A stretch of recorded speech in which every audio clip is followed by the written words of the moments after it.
So kaya pala yung umayos ng higa kasi nga may biik pa. So hindi pa siya tapos mga anak. Akala namin tapos ng mga anak kasi marami na siyang placenta na nilabas. So meron pa palang dalawa sa loob.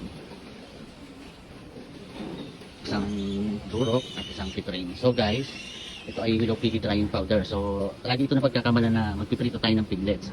So para po sa inyong kaalaman, ang willow piggy drying powder, ito pa yung ginagamit kadalasan sa mga commercial farm. Yung mga backyard natin, natututo na rin gumamit nito. May nakikita akong bumibili nito or umu-order sa TikTok account ko na pa isa-isa. So ibig sabihin, backyard yon. So ang ating pong willow piggy drying powder, maganda po ito sa ating mga piglets kasi nga po, mainit ito sa kanilang katawan. At the same time, antibacterial na rin po. So ang ating pong mga piglets, once po na lumabas ito sa inahin, ay nilalamig agad. So ang willow piggy drying powder po, nakakatulong po ito para mapainit yung kanilang katawan. So, pag nilamig po kasi ang ating mga piglets, 1 to 3 days magtatayan. Ang willow piggy drying powder, isa po ito sa napakagandang magagamit natin sa ating mga piglets pag nanganganak na po ang ating inahing baboy. So, inuulit ko po, antibacterial na rin to. Kahit hindi na tayo maglagay ng mga iodine, pag meron tayong willow piggy drying powder, okay na yan. So, mukha lang siyang parang akala mo ipipirito. So yung mga foreigner nga minsan galit na galit kasi nga akala nila ipipirito na yung ating mga piglets. So syempre binibigyan natin sila ng i-message natin sila kung bakit natin nilalagyan para aware din sila at hindi sila nagtataka kung bakit natin nilalagyan ng powder yung ating mga piglets. So yun naman, minsan nare-realize nila na thank you pa sila. So yun, so kita nyo malalakas na yung ilang piglets na ito yung isa. So mabilis po yung magpalakas ng ating mga piglets. Kaya kung kayo po ay may mga inahin, i-research nyo lang po sa TikTok, meron po nitong tinda sa TikTok. Pwede po kayong bumili, 177 lang naman po ito, nakapackaging po ito ng 1 kilo.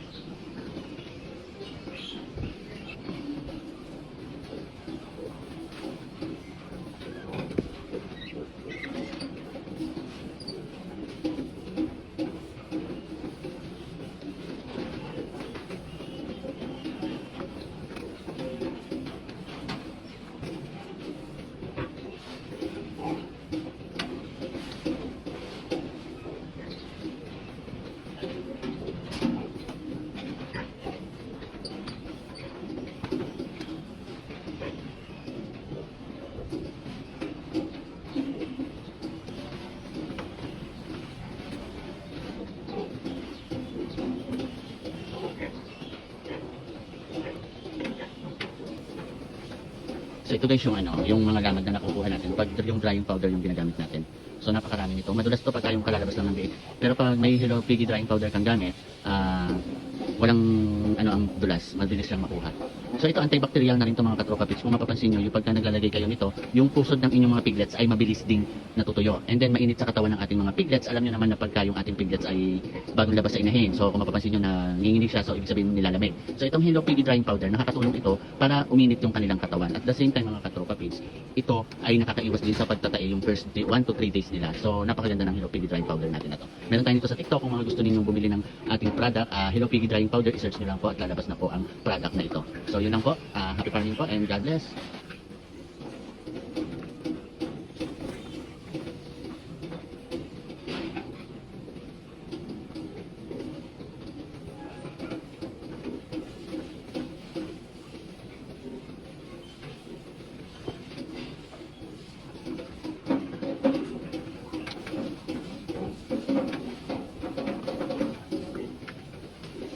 Hila. Hila.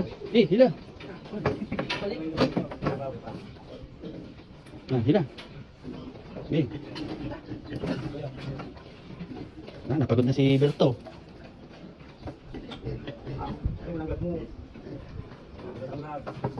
Yun. Ay. Kadut. Ala naman.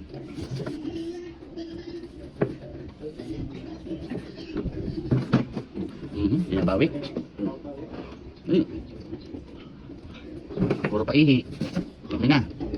Oh, ano na? Sahurin mo. Kunti lang naman sasahurin natin. I-check lang natin kung ha? Ligo mo muna rin. Hindi na yung paus. Malamnaw.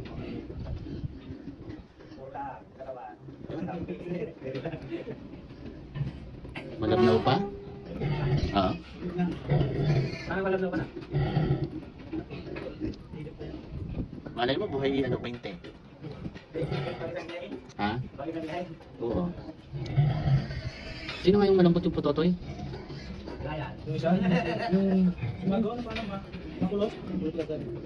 Ay, ito rin. Makulot ka? Yung isa? Kapag kaya dito. Hindi na. Para lang siyang ano, yung jelly. Pero marami ba yun? Ay, kaya lang, ang hirap ng hawakan. Kasi hindi ganito na ano. Lupe. Nakasiksag nga yun, ang kinuha ng dumi. Pinahin mo, boss? At ulit na. Ilang balik tayo. Nakapagpagkano rin. Pili. Baka si dumi lang uminom. No? Robos. Pinadalo mo, tapos di ka titay. Eh kung si dumi lang uminom, eh di patay. Pati yan, girls. Hahanap to ng mabababahan.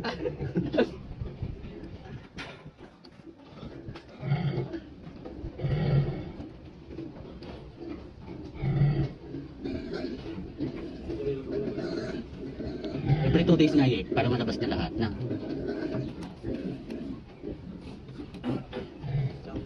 Ah. Sa Valentine, kolektahan nyo lahat ng bulugan ha. Bakit? Natawa naman agad si Jumili. Dapat, Pati yung mga nagkabataan. ay nga ang imit ni Jumil, pati daw sila yung kasama din. Huwag ka munang, ano, mga 1 week. Para puro.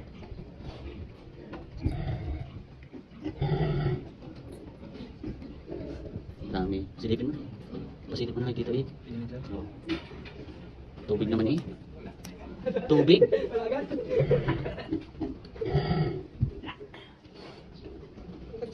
Nagalit ko ng ano eh, light test. Nakawaan niya lang. Nakawaan ka. Ang tagal pati bumaba. Dami. Trik na trik eh.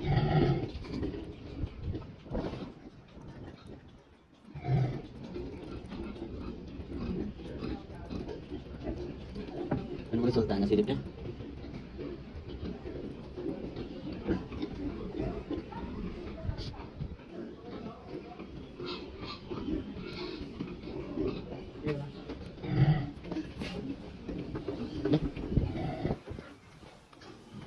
Baba na.